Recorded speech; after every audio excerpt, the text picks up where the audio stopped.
everyone, I'm back with another perfume video. It's a warm, humid day here in Manila, and it's going to be even hotter in the next couple of days, 2 weeks hereabouts, such that a top 10 video on refreshing summer citruses perfect for this type of weather or season is in order. I picked out 10 citrus-forward fragrances from my collection to share with you today. Plus, I will be throwing in some citrus fragrances that I've sampled but don't currently own, ones which I think would make for great fragrances to wear in this season. Most of these are feminine fragrances, a few are unisex targeted. This weather is making me all thirsty, so I hope you don't mind me sipping on some, what Sheldon Cooper would call. I'll have a Virgin Cuba Libre. That's rum and Coke without the rum. Yes. So Coke. Yes. Shout out to Big Bang Theory fans out there. And so if you're interested to know more about these fragrances, I hope you stick around and keep watching. First fragrance in this list is Kayali Citrus 08. You can tell I love this perfume because I'm almost out of this 10 ml travel spray. I have a bigger bottle at home though. This remains to be my favorite from Kayali. What this is a very feminine citrus fragrance. The bergamot and pink pepper are zesty and fresh but not at all screechy, and blended well with rose centifolia, musk, and oak moss that are also here, creating this invigorating and refreshing composition. This will not remind you of citrus cleaning products or hand soaps. This is a crisp and perfumey feminine citrus. Projection and sillage is soft, I'd say moderate at best when oversprayed. Lasting power is about 2 to 4 hours on skin in this weather but lasts a whole day on fabric. I catch swabs of this on myself through my mask at the 8-hour mark when I sprayed on clothing. I do not mind respraying though. If you love the citrusy freshness of pink grapefruit that's not going into masculine territory, you have to sample this. Other than the longevity, I love everything about this perfume.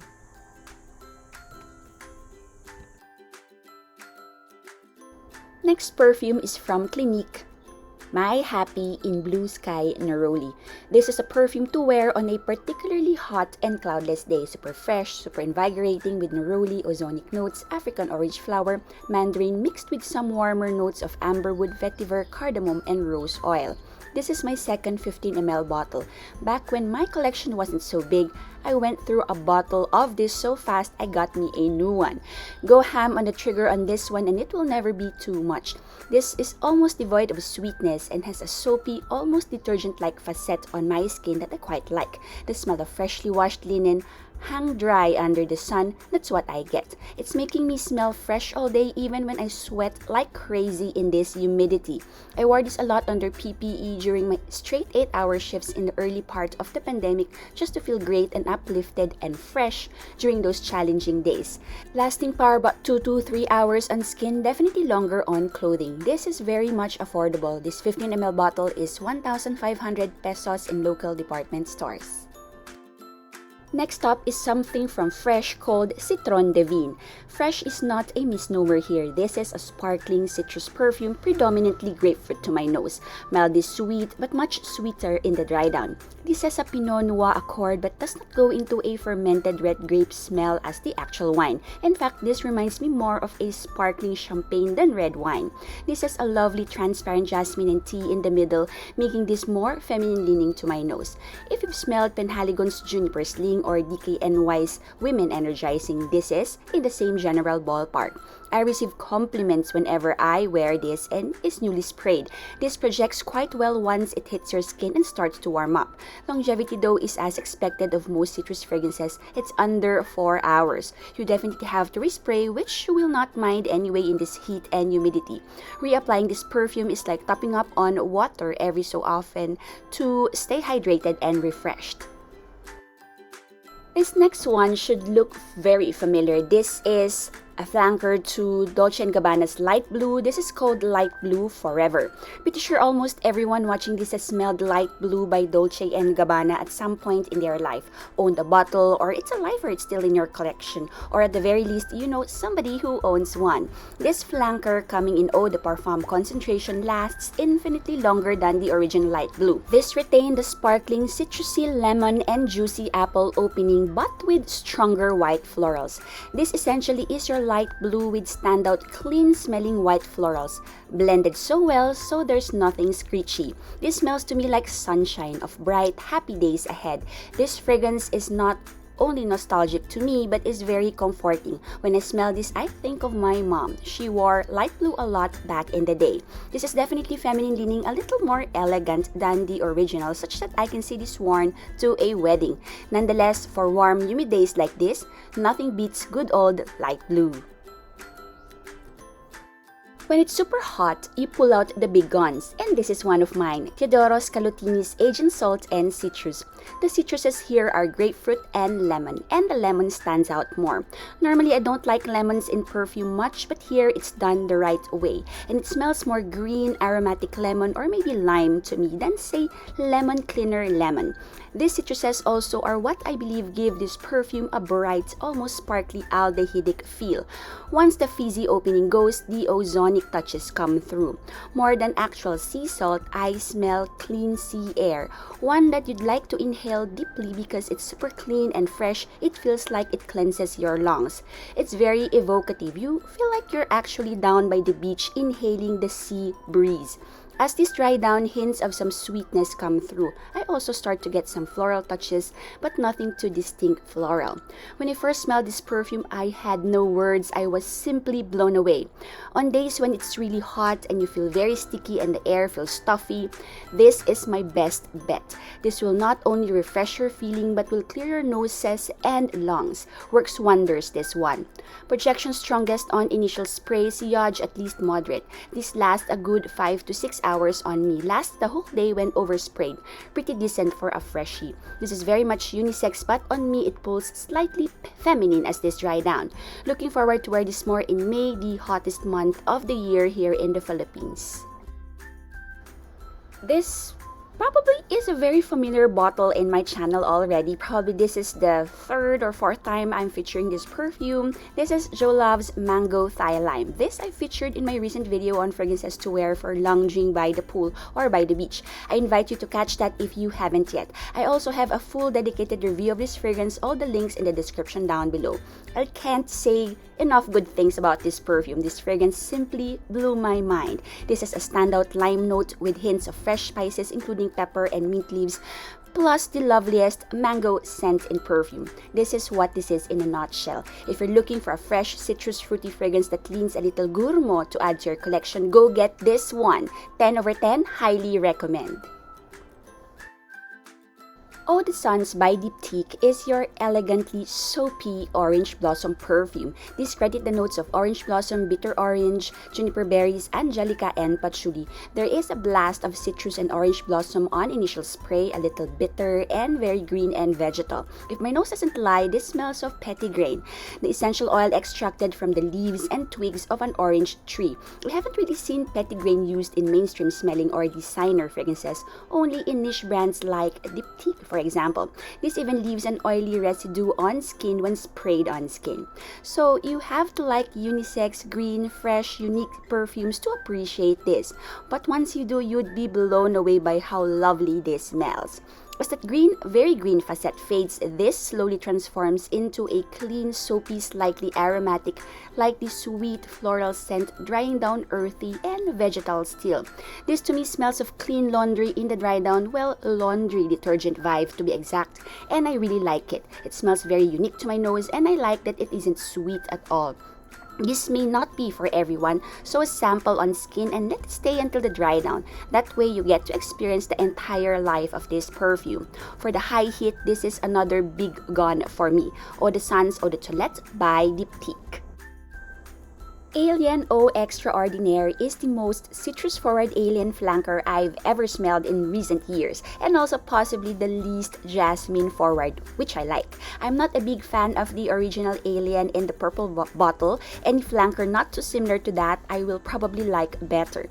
This perfume features neroli and bergamot with tea in the opening. You can imagine this to be fresh in a tea sort of way, yet sparkly and bright and zesty because of the citruses.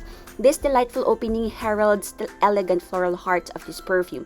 Definitely not jasmine forward and a little exotic tropical with tiare, ilang-ilang, but nothing too much. As this dry down, the woody, ambery, powdery base of the original comes through, but dialed down in a summery, warm weather way, if you know what I mean. It is nothing too heavy to weigh this fragrance down. If I'm being very honest, this is probably my favorite iteration of the Alien perfume. This is brighter and fresher with an understated feminine elegance.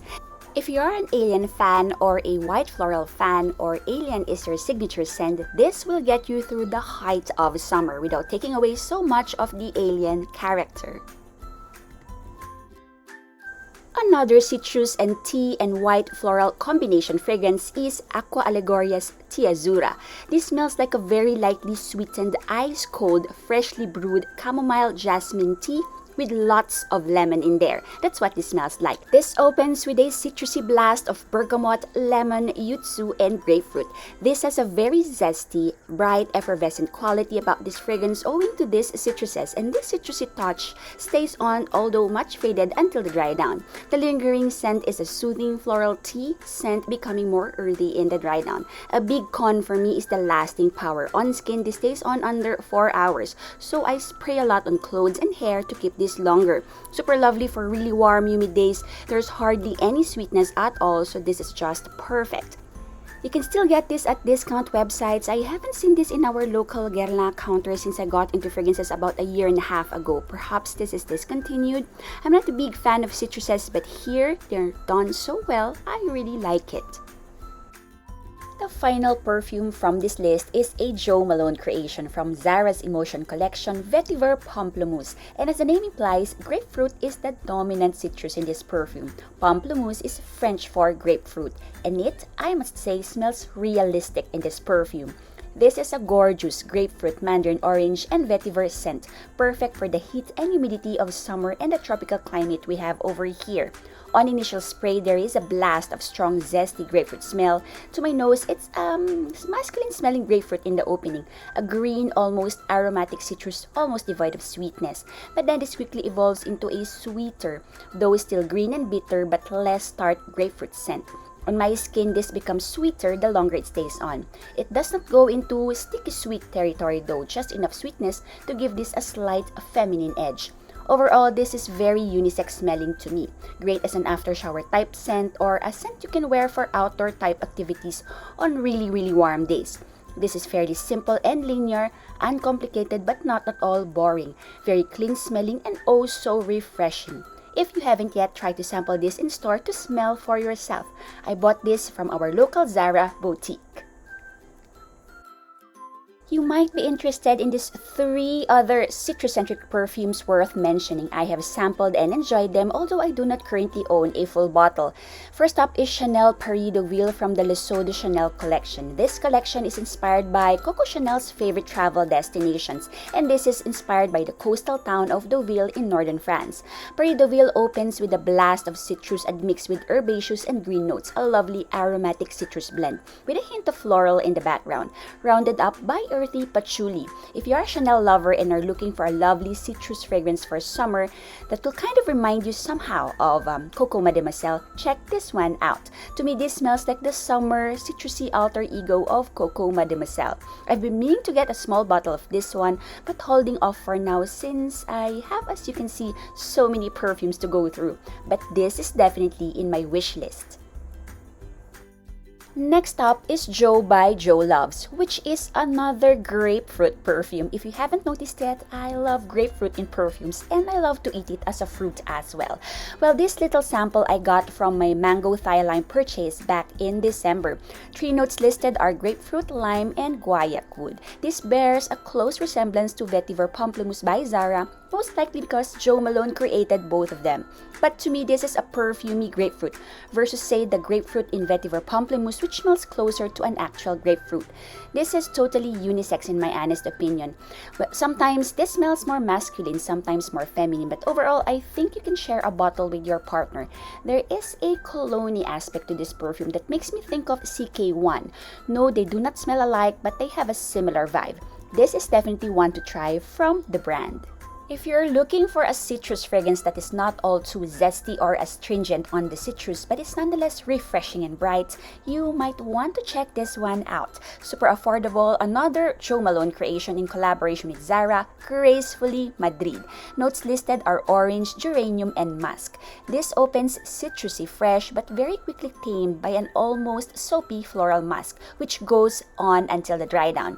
There is a stark similarity to MFK's Aqua Universalis or Versace Dylan Blue Parfum. So if you like those, this is a great affordable alternative. And that completes today's top 10 refreshing citrus fragrance recommendations. A lot of these are not full-on citrus fragrances just because I'm not the biggest fan of very citrus-centric perfumes. But if you're like me, maybe one or two or all of these could be for you. If you made it this far, thank you so much for joining me in this video. And if you have a favorite citrus perfume or perfumes to wear to cut through the heat of summer, do share them all down in the comments section below. And if you like this video, don't forget to like and share, subscribe to the channel if you haven't done yet, and click the bell icon to be notified and never miss a new video in the future. Stay safe everyone, smell your absolute best, and I will see you all in my next video. Bye!